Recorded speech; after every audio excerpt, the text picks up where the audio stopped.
വയനാട്ടിലെ സർക്കാർ ടൌൺഷിപ്പിന്റെ പണി എന്ന് തീരുമെന്നറിയാതെ ദുരന്തബാധിതർ കാത്തിരിക്കെ മുസ്ലിം ലീഗിന്റെ വീടുകളിൽ അടുത്തയാഴ്ച കയറിത്താമസം തുടങ്ങും. പൂർത്തിയായ 51 വീടുകളാണ് തുറന്നുകൊടുക്കുന്നത്. ലളിതമായ ചടങ്ങുകളോടെയാണ് ഗൃഹപ്രവേശം. കയറി താമസിച്ചാൽ മാത്രം മതി. ഇവിടെ അത്യാവശ്യം വീട്ടുപകരണങ്ങളെല്ലാം ഉണ്ട്. 51 വീടുകളുടെയും താക്കോൽ പ്രിയങ്ക ഗാന്ധിയുടെ സാന്നിധ്യത്തിൽ പാണക്കാട് സയ്യിദ് സാദിഖ് അലി ശിഹാബ് തങ്ങൾ തന്നെയാണ് ഫെബ്രുവരി 28-ന് കൈമാറിയത്. 1050 ചതുരശ്രയടി വിസ്തീർണത്തിൽ പൂർത്തിയാക്കിയ വീടുകളിൽ 3 മുറികളാണുള്ളത്.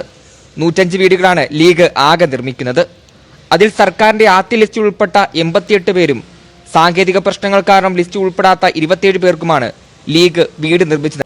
ഹായ് ചെങ്കളെ, എന്തൊരു വാർത്തയാണ് ഇതിലെ കേൾക്കാനിടയായത്.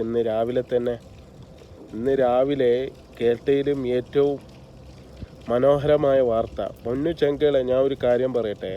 മുസ്ലിം ലീഗ് എന്ന പാർട്ടിയെ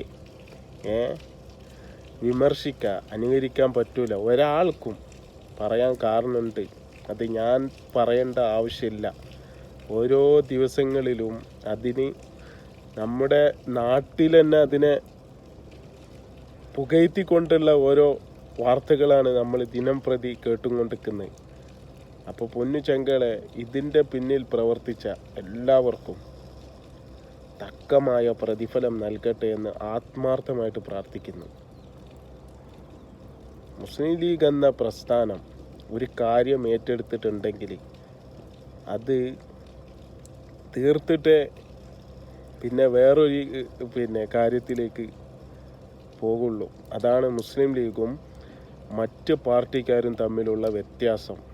അത് ഓർത്തോ. വിമർശിക്കാം, അനുകരിക്കാൻ പറ്റൂല. ഒരാൾക്കും അഭിമാനം